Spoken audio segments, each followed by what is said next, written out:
Now let us discuss the official forms of government. If the Democratic Party, the majority rule, does not protect the rights of the little people, is there any form of government that does? If democracies protect only the powerful and rich, is there any form of government that looks out for both the strong and the weak? Multiple forms of government exist, but there are really only two: rule by God, a theocracy, rule by man. Various forms man would not be able to control. Whether or not God wishes to form any kind of a form of government, that would be God's decision. God will create one, or not create one, depending on him. So we will not consider this form of government as an alternative. There are many different forms of government created by man. Some of the more common types are briefly described as rule by no one, which is anarchy, rule by one man, a king or dictatorship, or a monarchy, rule by a few men, which is an oligarchy, rule by the majority, which is a democracy. And believe it or not, anarchy is a real form of government that is in transition between two other forms of government. Anarchy is created by people who wish to destroy one form of government so they can replace it with the form of government the British people wish. So in essence, even a monarchy or a dictatorship is an oligarchy, or a government run by a small, ruling group of people.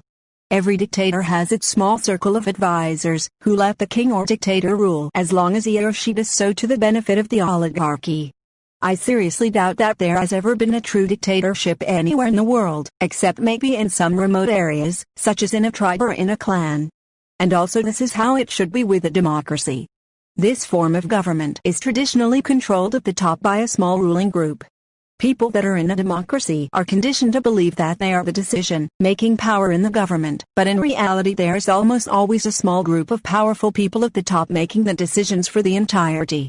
So it would be safe to say that the only true form of government throughout history has been the oligarchy, which is to rule by a small group of individuals. To prove this, all you have to do is read the 1928 United States Army Training Manual, which defined a democracy as a government of the masses. Authority derived through mass meeting or any form of direct expression. Results in mebocracy. Attitude toward property is communistic, negating property rights. Attitude toward law is that the will of the majority shall regulate, whether it be based upon deliberation or governed by passion, prejudice, and impulse, without restraint or regard to consequence. Results in demagogism, license, agitation, discontent, anarchy. So in a democracy, according to this definition, it is actually controlled by a demagogue, defined as a speaker who seeks to make capital of social discontent and gain political influence. So those who speak the loudest, that is, the media, are hired by those supporting an oligarchy as a form of government to create the anarchy or social discontent that the oligarchs try to convert into a true oligarchy. You can clearly see that democracies are converted to anarchy, where chaos rules, as the oligarchs seek to control the government behind the scenes. And anarchy ends with either a dictatorship or a tyrannical form of government in which the oligarchy imposes total control over all of the people from behind the scenes. So in truth, democracies are really oligarchies, where the minority rules. Question: is there a form of government that protects both minority and majority rights? Answer: yes. There is, and it is called a republic, the definition of which is to rule the country by law, a republic. With a republican form of government, all the power rests in the Constitution, wherein the powers of the government are limited so that the people retain the maximum amount of power. In addition to limiting the power of the government, care is also taken to limit the power of the people to restrict the rights of both the majority and the minority. Perhaps the simplest method of illustrating the difference between an oligarchy, a democracy and a republic would be to discuss the basic plot of the classic Great Western movie. In this plot, one that a moviegoer has probably seen 100 times, the villain rides into town and guns down the unobtrusive town merchant by provoking him into a gunfight. The sheriff hears the gunshot and enters the scene. He asks the assembled crowd what had happened, and they relate the story. The sheriff then takes the villain into custody and removes him to the city jail. Back at the scene of the shooting, usually in a tavern, an individual stands up on a table. This individual, by definition, is a demagogue, and exhorts the crowd to take the law into its own hands and lynch the villain. The group decides that this is the course of action that they should take. Notice that the group now becomes a democracy where the majority rules, and down the street they, now called a mob, go. They reach the jail and demand that the villain be released to their custody. The mob has spoken by majority vote. The villain must hang. The sheriff appears before the democracy and explains that the villain has the right to a trial by jury. The demagogue counters by explaining that the majority has spoken. The villain must hang. The sheriff explains that his function is to protect the rights of the individual, be he innocent or guilty, until that individual has the opportunity to defend himself in a court of law. The sheriff continues by explaining that the will of the majority cannot deny this individual the right. The demagogue continues to manipulate the democracy to lynch the villain, but if the sheriff is persuasive and convinces the democracy that he exists to protect their rights as well, the scene should end if the people leave, convinced of the merits of the arguments of the sheriff. The Republican form of government has triumphed over the democratic form of mob action.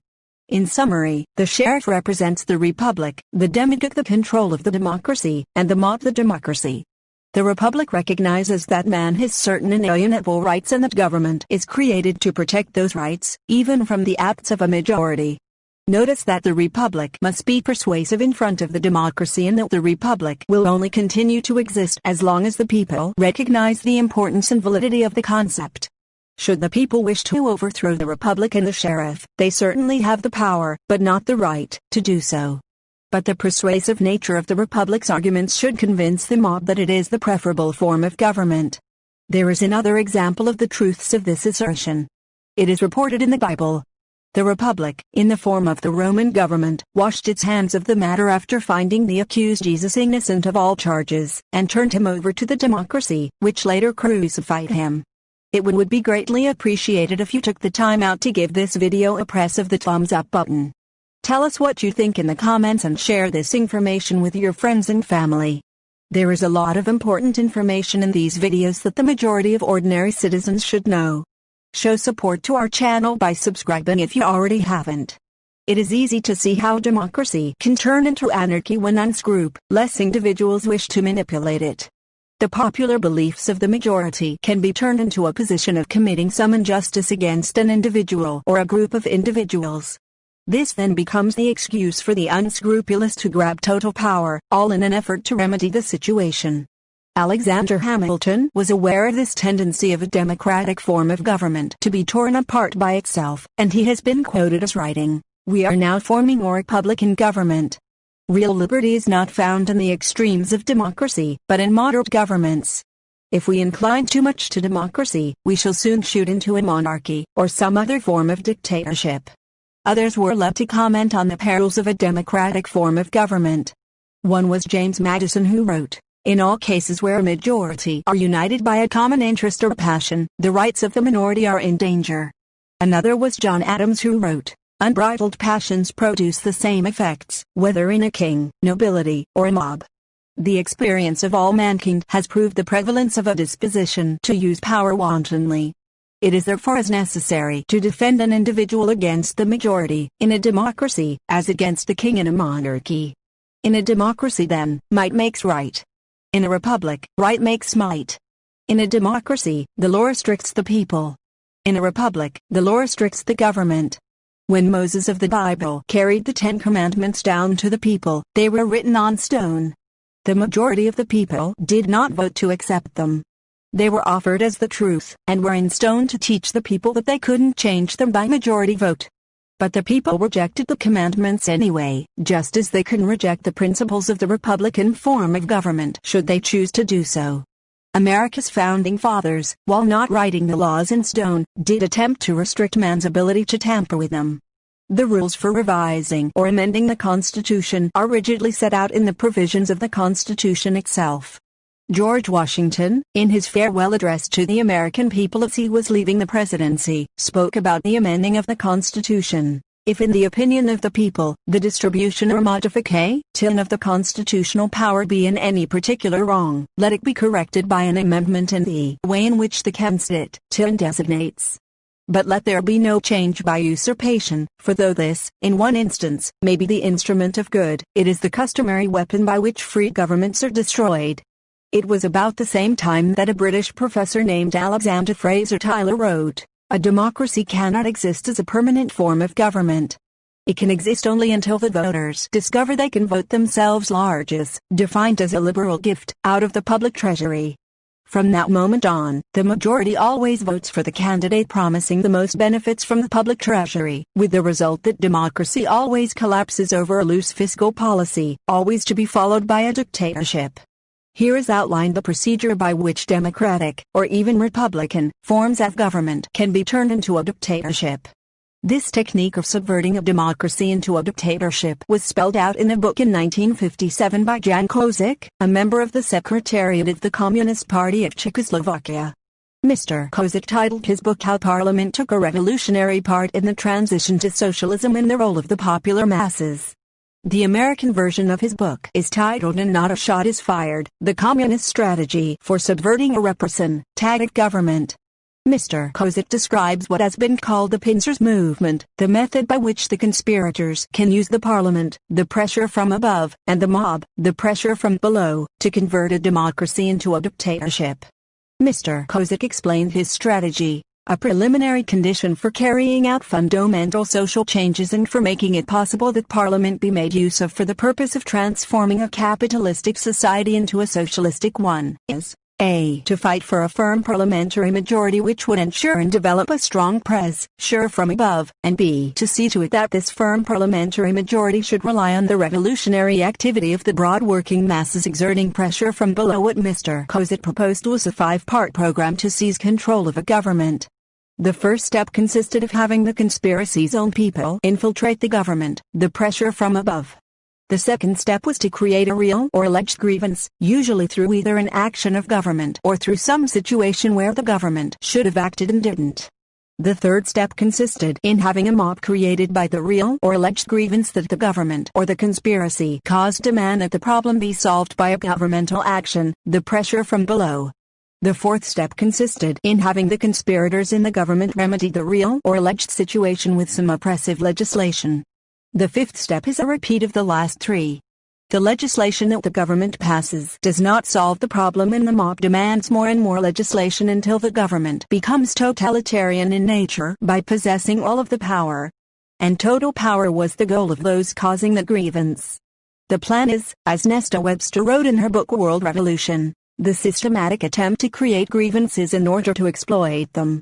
This technique was used, with a slight variation, by Adolf Hitler, who sent his own party loyalists into the streets, the pressure from below, to create the terror that he blamed on the government, the pressure from above. The German people, told by Hitler that the government in power couldn't end the terror even though they passed oppressive legislation in an effort to stop it, listened to the one man who was offering relief, Adolf Hitler. He was in a position to stop the terror. He was the one causing it. And therefore he could end it. And he promised that he would end it when he was given the power of government. The people believed Hitler and voted him into office. And once in office, he called in his party loyalists and the terror ended, just like he promised. Hitler appeared to be a hero. He did what he said he would. There are some who saw this strategy at work in the passing of the 18th Amendment, prohibition, to the Constitution. If the creation of an organized crime syndicate was the reason for the passage of this amendment, then what happened makes sense. Anyone who knew human nature realized that the amendment would not cause the drinking of liquor to stop, it would only make drinking illegal. And the American people responded by purchasing their liquor from those willing to risk penalties and fines for selling illegal liquor. The more that the government clamped down on the illegal sale of liquor, the more they played into the hands of those who wished to create a crime syndicate. The more the pressure on those selling the liquor, the more the price went up. The more the price went up, the more unscrupulous became the seller of the liquor. The more unscrupulous the seller, the more crime in the streets. The more crime in the streets, the more pressure on the sellers of the liquor. Finally, only the most ruthless survived. And the price of liquor was raised even higher because of the risk involved in selling it. The American people thought that the crime syndicate that survived the government's pressure would cease after prohibition was repealed. But they stayed, much to the continued distress of the American people. Some very well-known Americans benefited from prohibition. In fact, Frank Costello, the so-called Prime Minister of the Underworld, informed Peter Muzz, author of the Belichick Papers, that he and Joseph Kennedy, the father of the late President John Kennedy, were partners in the liquor business. This startling connection between organized crime and the father of the late president was confirmed in an article in Parade magazine on November 16, 1980. A more current example of this technique was used by those who wanted to prolong the Vietnamese War. This strategy was used throughout the war with extreme effectiveness. One of the truths of the economic system under which America operates is that the name on the bottom line of the payroll check is the employer, and the name on the top line is the employee.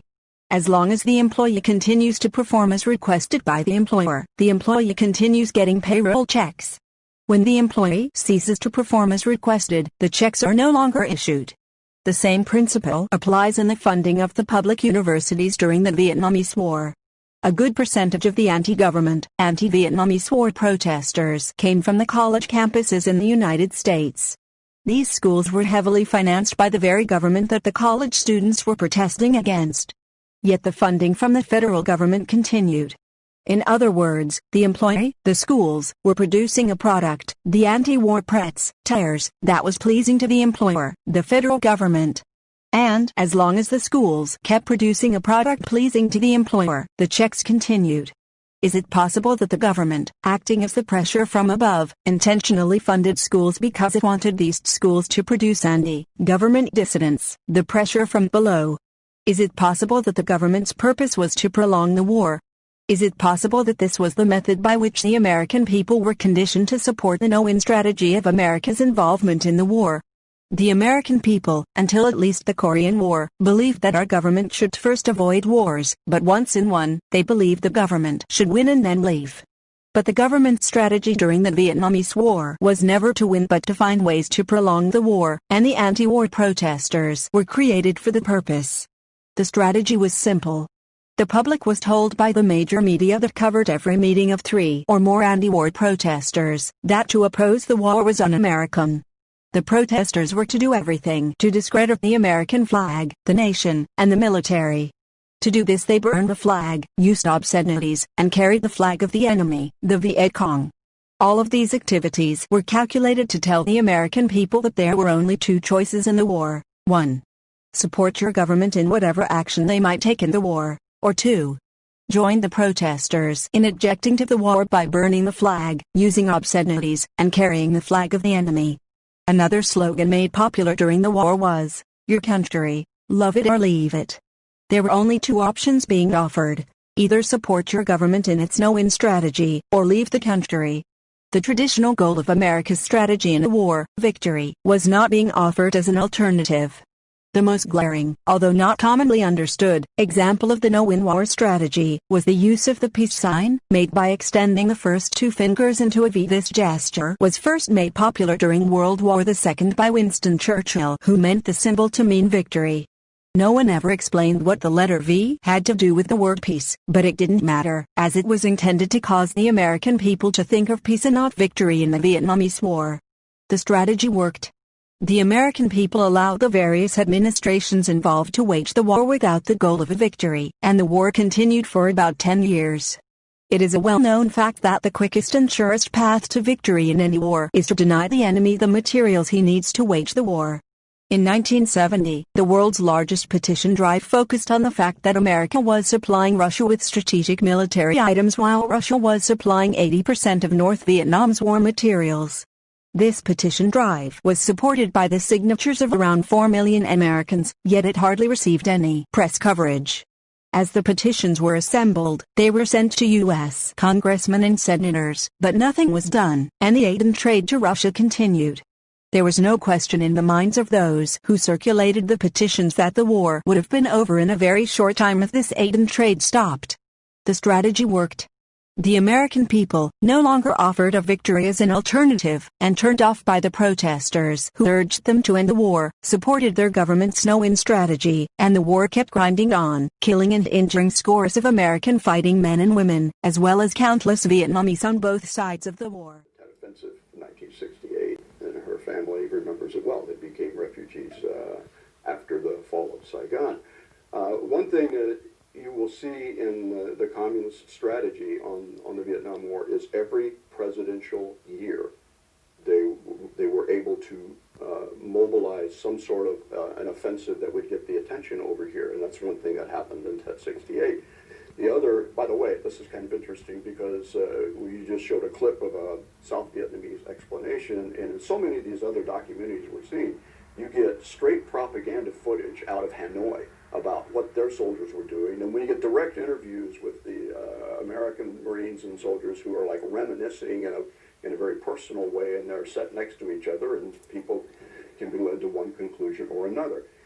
Winning militarily, the 20th anniversary of the fall of Saigon, 1995, Hanoi announced officially that they had lost 1.4 million soldiers dead. 1.4 million soldiers dead. We lost 58,000. The South Vietnamese lost 245,000. But clearly, on the battlefield, our people did their job. In terms of articulating our message, it was very difficult. One, because it was an evolving message. It was very unclear as to what goals were going to continue as the situation changed over there. I can remember reading during TET 68, the Washington Post, Peter Braestrup, who was one of the great war correspondents during the Vietnam War, was a Marine who had been wounded in Korea, spent 3 years over there. You could read the front page of the Washington Post and have straight-up factual reporting on the battle for Hue and some of these other things, and you get to the editorial pages and the political people, and I've been a political person over there, and it was this, okay, this isn't working, it's time to do something else. So very difficult for the country to process what a win, what a loss was, and until much later, even as David was saying that the Tet Offensive was a military failure, that's not what was being reported at the time by a lot of the journalists. In one final point, we're going to go to your calls and comments. David Marinus, you talked about what was happening in the home front. Again, let's put this in perspective. You have the Tet Offensive in late January 1968. You had February. And you had More Americans killed in 1 week during the Tet Offensive than any time in the war. Others have become aware of Kozak's strategy and have used it in a beneficial manner. One such individual explained the method in 1965. 1. Non-violent demonstrators go into the streets. 2. Racists unleash violence against them. 3. Americans demand federal legislation. 4. The administration initiates measures of immediate intervention into remedial legislation. The author of those words was Martin Luther King, Jr., who wrote them in an article in Saturday Review. It appears that Mr. King somehow had heard of Jan Kozak's book, as the methods are nearly identical. Those who have studied Mr. King's background before he became America's civil rights leader are certain that Mr. King was in a position to have read and studied Kozak's book itself. The Augusta, Georgia, Courier of July 8, 1963, printed a picture of Mr. King at the Highlander Folk School in Monteagle, Tennessee during the Labor Day weekend of 1957. This school had an interesting history. After King visited there, the school was closed by the Tennessee legislature in 1960 after having conducted hearings into its true nature. The school was cited as being a meeting place for non-communist fellow travelers, and as a communist training school. Mr. King's association with the Communists and the Communist Party was not restricted to just those he met during the weekend at the folk school, as communists virtually surrounded him as he planned his civil rights activities. The Reverend Uriah J. Fields, the Negro clergyman who was King's secretary during the early stages of the bus boycott that made King famous, wrote this about those associated with him. King helps to advance communism. He is surrounded with communists. This is the major reason I severed my relationship with him during the 50s. He is soft on communism. Another who supported the assertion that the communists were involved in the activities of Mr. King was Carl Prussian, a former counter-spy for the Federal Bureau of Investigation. Mr. Prussian testified in 1963 after attending Communist Party meetings in California for 5 years. I further swear and attest that at each and every one of the aforementioned meetings, one Reverend Martin Luther King was always set forth as the individual to whom communists should look and rally around in the communist struggle on the many racial issues. So Mr. King certainly had the opportunity to read the book by Jan Kozak, and he was surrounded by those who certainly should have been familiar with the method of this communist strategist. And King even put the strategy on paper for all to see. The purpose of the civil rights movement was best summarized by a comment made by two of the past presidents of the American Bar Association, Lloyd Wright and John C. Satterfield. They once wrote the following about the Civil Rights Bill: one of the major accomplishments of the civil rights movement. It is 10% civil rights and 90% extension of federal executive power. The civil rights aspect of this legislation is but a cloak. Uncontrolled federal executive power is the body. So King's major purpose was to increase the role of the government in the everyday lives of the American people.